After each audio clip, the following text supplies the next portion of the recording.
Paranormal Events at 1016 Stevens Street, Saginaw, Michigan, by Dennis M. Morrison, Sr. A number of years ago now, I and my stepson moved to Saginaw, Michigan, in an old house at 1016 Stevens. The house was built around the 1890s and was perhaps in the worst condition of any home I have ever lived in. Now, normally I would have never moved into such a place as I didn't have the funds to repair it, and the repairs would indeed have been major. In the condition it was in, it should have been condemned, and in fact, now is. It was foisted on us, sight unseen, because we believed the lies of a so-called pastor friend, who we had done much to help over the years, but he was indeed very deceptive to David and I. We were told the house had been completely redone inside and was ready to move into. At the time we were living in another city and did not have the chance to visit the home, but we had done much in the past, as I said, to help this particular pastor, and I felt confident he would never lie to me. Wow, did I learn a big lesson. However, this is not the thrust of the story. The house had a small front porch, and you would enter into the living room where there was an enclosed stairway to go up, where there were two bedrooms.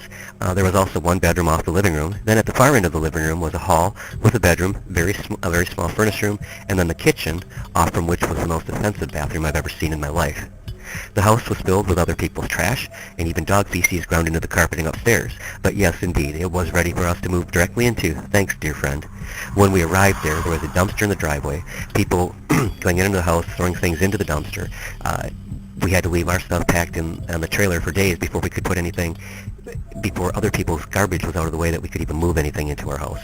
I was warned of only one thing. The pastor friend told me not to sleep in the front bedroom, but to take the one off the hallway to the kitchen, and I didn't know why at the time. Nor at the time was I aware as to why there was a very strange and offensive odor in the house, particularly on very hot and humid days. I put it down to it being a very old home, and that was uncared for.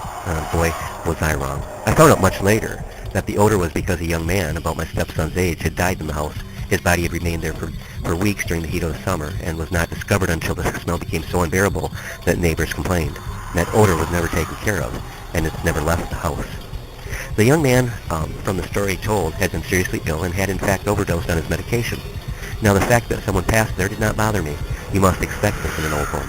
But that was not revealed to me what the odor was in there. No, that did bother me, that a friend would do that to me, especially a pastor friend. It did bother me that it happened in the front bedroom that my friend told me not to use, but to let my son use, who was, by the way, also very seriously ill and on strong medications. An event eventually occurred in that room that I believe may have been directly tied with that other young man, but I will get to that in due time. There was paranormal activity in the home from the very first night. Nothing that truly scared me, but on a few occasions did unnerve me because of the totally unexpected nature of its occurrence.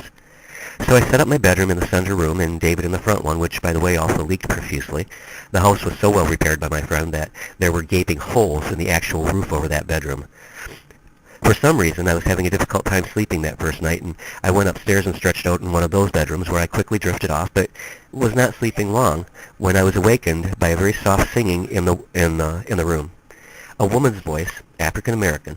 I could not tell the song, but it sounded like something from long ago. It did not stop immediately when I opened my eyes. I listened in the darkness for a short while and then turned on the light. There was nothing there except the dingy room, ceiling and walls stained from where water pours in during rain and spring snow melts. The woman's singing was something that reoccurred often, and other people besides myself had heard. Almost every time I slept upstairs, I heard it. It was not something that was unnerving. In fact, it seemed somewhat comforting, and I felt as though someone from another time was indeed watching over us. Now, frequently there is what is known in paranormal circles as shadow people. Oftentimes, out of the corner of the eye or in full view, shadow images moved across the rooms as though the house was theirs and theirs alone, as though we did not even exist, and even though we led our daily lives there fairly normally, they led their lives there also. These never caused any problems, but were a constant presence. There was a near-tragic incident in David's bedroom very late one night, or rather early in the morning. Keep in mind, this is where the young man had died. David's health condition is quite serious. In the last 9 years, he's had over 20 brain surgeries, and he is on some very heavy medications for pain.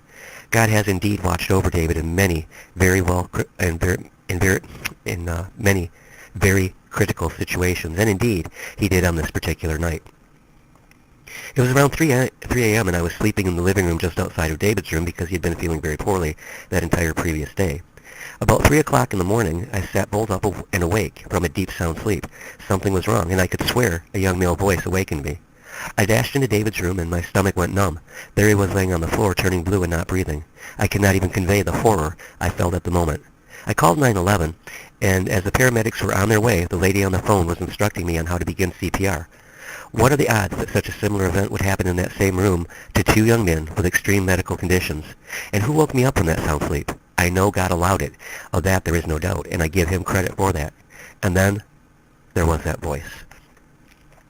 Things turned out all right in this instance, and David recovered from the accidental overdose.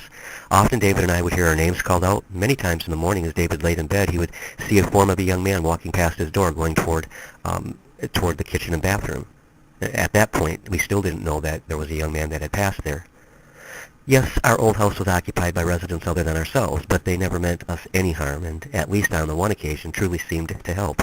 There was a lot of history on this small piece of property, about a quarter of a block on which the house stood.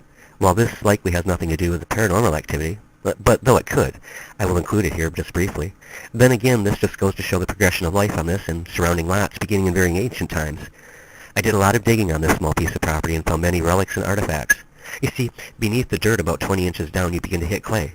It was in that layer I found a number of Native American Indian artifacts, which, because of where they were found, quite likely date back to the Archaic period, some 6,000 to 2,000 BC. Then there was truly a plethora of historic period relics dating from about the 1860s all the way up to the 1940s. The people of all those decades must have just buried their trash there in the yard, and much was found even under the house itself. But there were tools and horseshoe spikes from streetcars, wonderful old bottles, some of which were quite rare. There were china doll heads and small frozen figure dolls. There were cast iron toys from a farm set and types of china and dinner ware that numbered literally into the hundreds. All in all, even though the house was a falling down relic of another time that is condemned to be taken down this next spring, it was a remarkable place with many mysteries and wonders. But I wonder, those who occupied the house other than David and I, what happens to them when the house is gone? Where do they go? Who are they indeed?